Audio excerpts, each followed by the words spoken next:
سبحانك لا علم لنا إلا ما علمتنا إنك أنت العليم الحكيم.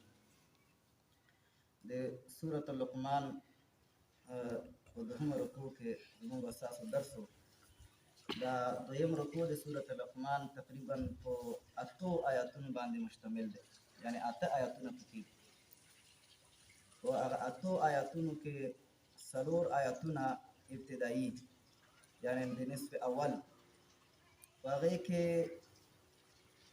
د لقمان حکیم په نصیحتونو کې صرف او صرف یو نصیحت ذکر دی، نور درې آیاتونو کې د الله رب العزت خبرې دي چې هغه کمه چې د لقمان حکیم نشو ده هغه الله پاک پوره کړی، هغه خبره موږ مخکې کړې او اولنۍ آیات کې الله رب العزت د لقمان حکیم تعارف کړی دی، یعنی دغه پیژنګلوي چې دا څوک او بیا ورپسې په دویم آیات کې الله رب العزت وإذ قال لقمان لابنه وهو يعظه يا بني لا تشرك بالله، الله رب العزت د حکمت تقاضا ذکر کوي چې کله یو چا سره عقل سلیم او فطرت سلیمه موجود وي نو د دې دواړو امتزاج او یو ځایواله سره چې انسان ته کوم څه حاصلېږي هغه ته ویل کېږي حکمت. دغه حکمت چې کوم انسان سره موجود شي او پیدا شي بیا د دې په نتیجه کې اولنی کمال چې انسان ته حاصلېږي هغه دا دی چې انسان کې د شکر ماده پیدا شي، انسان د حقوقو د ادا کولو یو فکر او سوچ انسان سره پیدا شي چې څوک ما سره ښېګڼه کوي زه باید دې سړي سره خامخا زه ښېګڼه وکړم. هل جزاء الاحسان الا الاحسان، الله قرآن پاک کې فرمایي چې نیکی بدله نه ده مګر نیکی. یو څوک چا سره ښېګڼه وکړي نو ضرور د انسان په زړه کې دا جذبه پیدا کېږي چې زه باید د دې سره ښېګڼه وکړم. نو د دې وجې نه په دنیا کې چې په انسان باندې ډېر زیات ښېګڼې دي هغه د الله رب العزت دی او الله رب العزت د ښېګڼو په مقابله کې نو الله رب العزت صرف د الله په حقوق یو حق ذکر کړی دی چې ګوره انسان چې زما په تا باندې څومره ښېګڼې دي، ګوره زما یو حق دی هغه دا چې شرک به زما سره نه کوي. وإذ قال لقمان لابنه وهو يعظه يا بني لا تشرك بالله، لقمان حکیم خپل بچی ته په نصیحت کې دا ویلي چې اے بچیا د الله سره ګوره شریک جوړ نه کړي. د الله سره شریک جوړول داسې دی چې د الله نعوذ بالله ټول حقوق تا د خپل لاندې کړي، یو حق د الله دی ادا نه کړي. دا شرک چې دی دا په ظلمونو کې لوی ظلم الله ورته ویلی دی، ظلم عظیم الله ورته ویلی. نو دا د شرک په باره کې چې شرک څه شی دی یو 4 درسونه به بیا انشاءالله موږ په آینده جمعو کې واخلو چې کله دا درسونه ختم شي چې د حقیقت او اقسام الشرک، دا اقسام د شرک څه دي او شرک څه ته ویل کېږي. نو بیا ووصینا الانسان په دې کې موږ خبره کړې وه چې په دنیا کې دویم حق چې په انسان باندې دی هغه د انسان د مور و پلار حق دی، ځکه الله خالق دی د کائناتو، د انسان خالق هم الله دی، خو البته د الله د خالقیت دپاره ذریعه چې دی د دې والدین د مور و پلار دی. نو د دې وجې نه په دویمه مرتبه کې د الله پسې حق چې دی هغه د والدینو د مور و پلار دی. الله رازق دی خو د رازقیت سبب الله څوک جوړ کړي؟ والدین د انسان جوړ کړي. چې کله انسان ماشومي د شیدو سلسله الله انسان ته د مور په واسطه باندې برابر کړي، بیا چې لویږي دا چې تر څو ځوانۍ ته نه وي رسېدلی د ده پلار دی چې د ده د رزق بندوبست کوي. نو ګوره رازق په حقیقت کې الله دی خو بندوبست د رزق د چا په لاس کې دی؟ دا الله رب العزت د والدینو په لاس کې ایښی دی. نو د دې وجې نه د الله پسې په دویمه مرتبه کې حق د والدینو دی. په قرآن پاک کې په 4 ځایونو کې الله رب العزت د والدینو حق د خپل حق نه وروسته الله ذکر کړی دی چې ای بنده ګوره زما نه پس چې په تا باندې ډېر احسان کوونکي دي ستا والدین دي مور و پلار دي، دا چېرته د ده سره احسان او ښېګڼه هېر نه کړي. نو بیا الله رب العزت دا خبره هم په دې کې ذکر کړه چې ګوره والدینو احسان خو در باندې ډېر دی خو دا والدین را لګېږي تا دې کار ته مجبوروي چې ته د الله سره شرک جوړ کړې. نو په دې وخت کې بیا د والدینو خبره به نه منل کېږي. اتباع د والدینو د الله په نافرمانۍ کې دا نشته. اگر که حق در باندې د والدین ډېر لري خو د الله په حقوقو کې چې کوم مور و پلار لاسوهنه کوي الله دې مور پلار ته اجازه نه ده ورکړې، دې بچي ته اجازه نه ده ورکړې چې دې مور پلار په دې خبره کې خبره ومني، بلکې الله رب العزت انسان ته دا ښودنه کړې چې حسن سلوک ورسره وکړه. که والدین ستا مور پلار ولې ني، مشرکان ولې ني، حسن سلوک به د والدینو سره بیا هم کوي، ښایسته تعامل، ښه زندګي ورسره تېرول، خو هغه خبره چې دی د مور پلار به د الله په خلاف کې نه منې. نو د دې وجه نه الله رب العزت په دې دوو آیاتونو کې د والدینو مسله ذکر کړه چې والدینو سره ګوره احسان کوه، خو تابعداري اتباع به د چا کوې، واتبع سبیل من اناب الیه، تابعداري به هغه چا کوي چې څوک الله طرف ته ګرځېدونکي. اوس په دې نوي آیات کې دا زمونږ ستاسو درس دی، یا بنی انها ان تک مثقال حبة من خردل. دې آیات کې بیا د لقمان حکیم نصیحتونه شروع شو، هغه سلسله او تسلسل د نصیحتونو د لقمان حکیم شروع شو. لقمان حکیم خپل بچی ته غالبا مخکې موږ خبره کړې وه، دا د مرګ په وخت کې دا نصیحتونه کړي وو. نو فرمایي یا بنیه، ای بچیه، یا بنیه اصل کې بچوڼې موږ چې پښتو کې ورته وایو، دا د یو ناز لفظ دی. اگر که بچی هر څومره لوی وي خو پلار ته بیا هم بچوڼی دی. نو د دې وجه نه دا یا بنیه په کلام د عرب کې دا تصغیر چې استعمالیږي، علما فرمایي دا د محبت په وجه باندې استعمالیږي. ابراهیم علیه السلام چې کوم نصیحت په صورت مریم کې ذکر دی، په هغې کې ابراهیم علیه السلام خپل پلار ته ای بابا جانه هره خبر یا ابتې، ای بابا جانه، ای بابا جانه، په داسې انداز سره ابراهیم علیه السلام خپل پلار آذر ته دعوت کړي. نو دا یو قسم د محبت او د شفقت الفاظ دی چې یا ابتې یا بنیه. نو لقمان حکیم خپل بچی ته وایي یا بنیه، ای بچیه، انها قصه دا ده، خبره دا ده، ان تکو مثقال حبة من خردل فتکن فی صخرة، که چېرته وي دغه نیکي او بدي مثقال حبة من خردل په اندازه د دانې د وري، د وري دا د شړشمو دانه چې ورته وایي، د شړشمو دانې په اندازه باندې په هر ماحول کې د لږوالي او د قلت دپاره یو شی خلک په نمونه کې او په مثال کې ذکر کوي.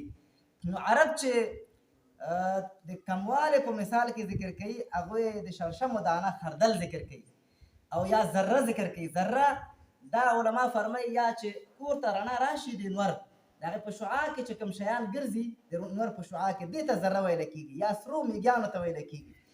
نو لقمان حکیم د خپل بچي ته دا مثال په طریقه باندې دا خبره پیش کوي چې یا بنیه، ای بچیه، ان تکو که چېرته وي نیکي او ګناه مثقال حبة من خردل په اندازه د دانې د وري، د وري د شړشمو د دانې په اندازه باندې نیکي او بدي ولې نه دا ضایع کېدونکی نه دی.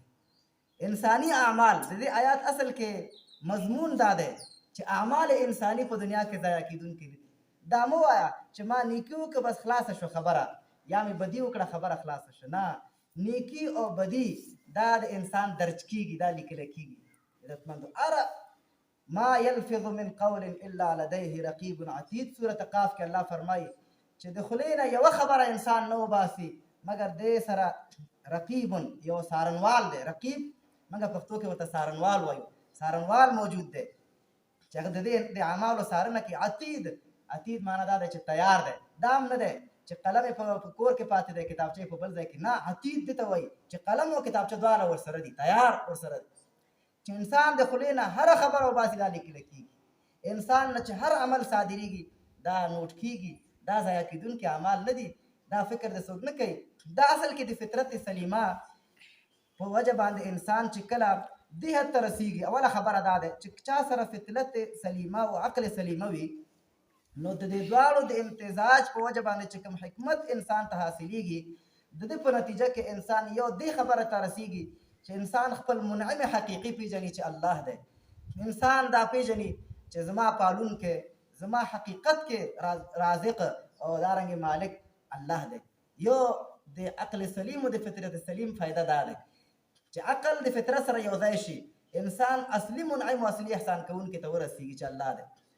او بله خبره دویمه دا ده چې انسان بیا دې خبره باندې پوهیږي بغیر د کم دلیل نه، بغیر د کم کتاب نه، بغیر د کم د چا د نصیحت نه، دې خبرې ته انسان رسیږي چې ګوره نیکي او بدي دا چې دی نیک ښه دي او بد دي. دا خبره ګوره هر انسان پیژني. که چا بیخي ټکی کتاب نه ویلی نو هغه نیکي او بدي پیژني. دا نیکي او بدي د څه په وجه باندې پیژني؟